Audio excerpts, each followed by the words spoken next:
The key to winning in Fire Emblem is preparation. Preparation H. But what kind of preparation do you really need? The preparation that you want usually is unit building, long-term and short-term planning, and all these other things. But especially in before the battle, in pre-battle we'll call it, you want to make sure your units have optimized inventories, or at the very least durable weapons and so on.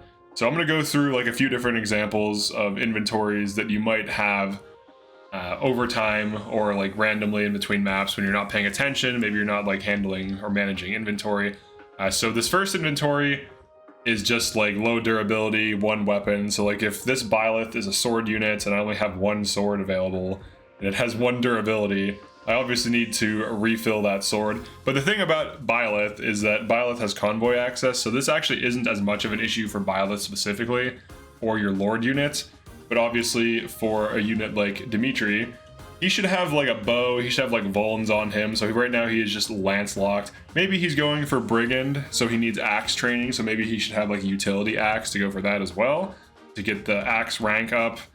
Alternatively, you could always like instruct that. But this one isn't really too bad.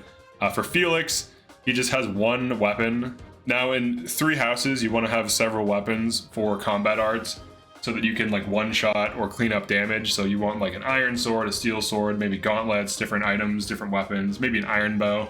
So he just has like a broken iron lance and a Voln 1. Obviously that's not very good.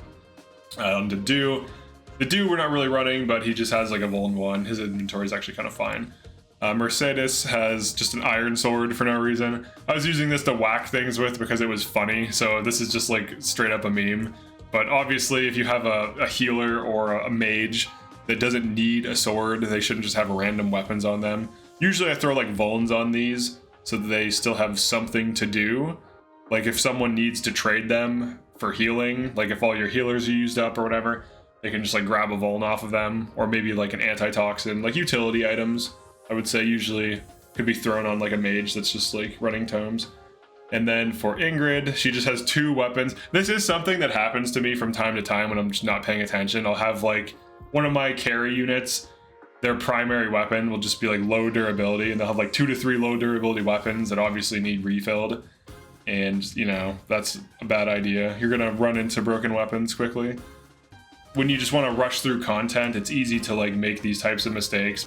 You're just trying to do the next thing. And also, if you're used to games like Engage where there isn't weapon durability, like going back to this game from Engage, like weapon durability is like a thing I have to get used to again. So that's like an issue. Another thing is just like leaving random things on units, like the Abyss exam pass on Happy and on Constance, and Ash has like a random intermediate seal and a steel sword he can't use. This is like another example, like random items that you killed an enemy for or traded for. The item was traded to the unit randomly. So these are like another example of just random items that can accumulate. And then the other thing is like dead items. Like, why does Annette have a training axe? I mean, you could train axe on her. I think she does have like a magical axe attack, actually. Actually. But if you're not going to be doing that, if she's just going to be a mage, just get that off her. I would say overall, like early on, and even in endgame, like sometimes you're not paying attention, you just forget to like refill items, do foraging and stuff like that, like to fix your stuff, repairing your items, optimizing your inventories. It's usually a good idea to do that. So now we'll go through and show like the optimized inventories. Let's take a look at these inventories now. What do we got? All right. So on Mercedes, we have Voln, Antitoxin, Pure Water. So basically anyone can trade her after she heals or whatever she does to pop a utility item, or alternatively, if they need this from her at any point in time, they can take it in advance of like a defensive hold or a push or anything like that. So she just has utility items. On Byleth's inventory, you know, as the Lord, you can just take items, so it doesn't really matter as much, but I still put a Voln and better weapons on. And then for Dimitri, we have Iron Lance, Steel Lance, Iron Bow for range, and then we have Axe, like an Iron Axe and a Training Axe and a Voln 3 for just like training. So he has like a pretty optimized inventory for going for Brigand if he wants to. And then for Felix, we gave him 2 swords and a bow, as well as a Voln. Same thing with Ingrid, except with lances. She has 3 lances and a bow and a Voln. So she has like options, because you want to have like a weapon that has really high might that usually slows you down, so that if you need the might, you have it. Like if you're not doubling anyways, you might as well go for a bigger hit, especially with combat arts. And then you have like your kind of average weapon, the Iron Lance, and then you have your like dirt cheap weapon that if you can get kills with it and you can like squeeze out value from it, you should use it. So that's like generally how I make inventories in 3 houses. Also in every Fire Emblem, like even in the GBA emblems, I'll use like iron weapons as my junk weapons. I'll have steel and silver as like my middle grade, and then I'll have relics and killing edges and things like that. You know, like crit weapons as my higher end, more lethal option that I will take out as needed. But generally this is like a good practice to have vulns on everything.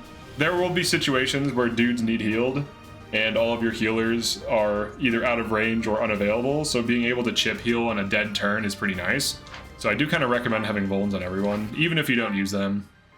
Now, can you play without using them? Yeah, but it is nice to have, especially in certain Fire Emblems. But yeah, that's pretty much it for this one. I just wanted to go over the way I structure inventories for like 3 houses and more modern Fire Emblems. I think it's pretty straightforward. And also, you always want to make sure that you like refill stuff. Another thing you can do too is like you can throw like 2 Vuln 1s on a unit that has like inventory space, and they can just burn through them eventually instead of selling them. So that's another thing you can do. But yeah, that's it for this one. Definitely like and subscribe for more Fire Emblem videos or something.